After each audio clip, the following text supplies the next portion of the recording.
50% will just blurt it right out, hey, this is what I'm making, I'll be transparent. And other people are like, well, tell me what your position offers. So normally ask, what's your must-have if everything lines up right for you to make a move and go with a different company? And usually the candidate will say, well, I'm making a little bit less than that, or this sounds like an exciting role because it's making a little bit more than what I'm making.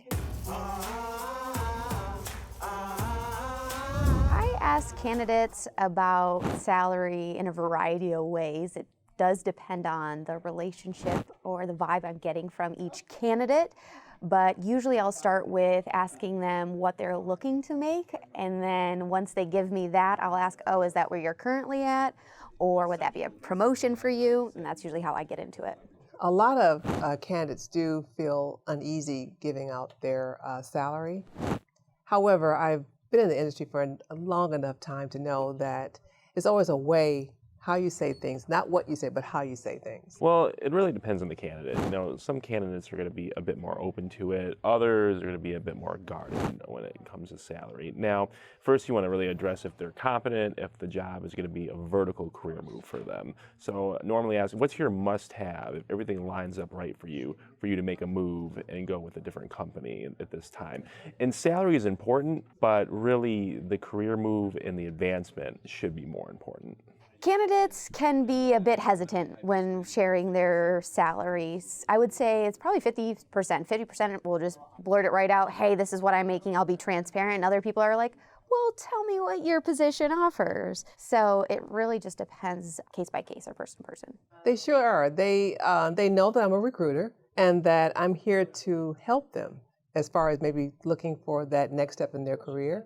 So they don't give me too much grief about giving me their salary. Typically, they actually offer that information without me asking.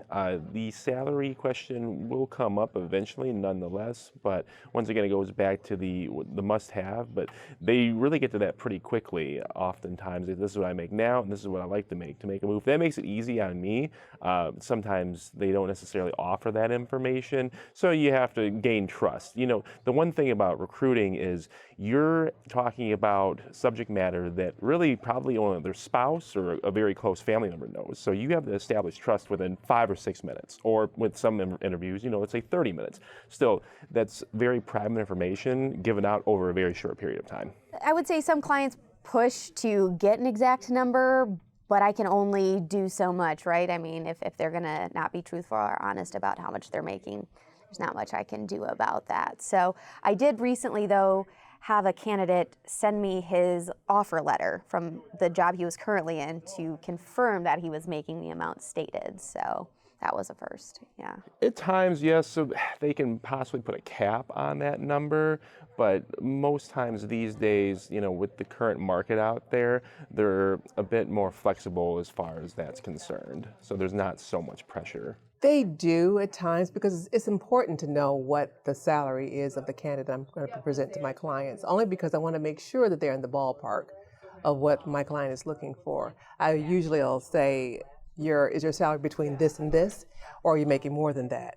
And usually the candidate will say, well, I'm making a little bit less than that, or this sounds like an exciting role because it's making a little bit more than what I'm making. Usually I'll take the same approach as I do just for really anyone, because I feel like there's so many states that are changing the laws, and I want to make sure I'm abiding by all of them since we work with clients everywhere in the country. So I will, start off with what are you targeting? And then some people will say, well, it's illegal to ask how much.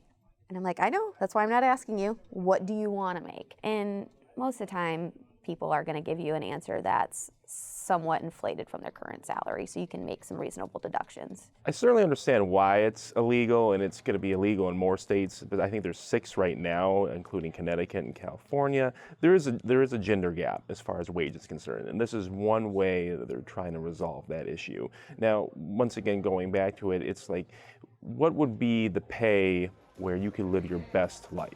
Thinking about all the factors that are involved, what's it going to take for you to enjoy yourself and be comfortable in your living situation? I know that California is a state that that it's illegal to ask what is your current salary.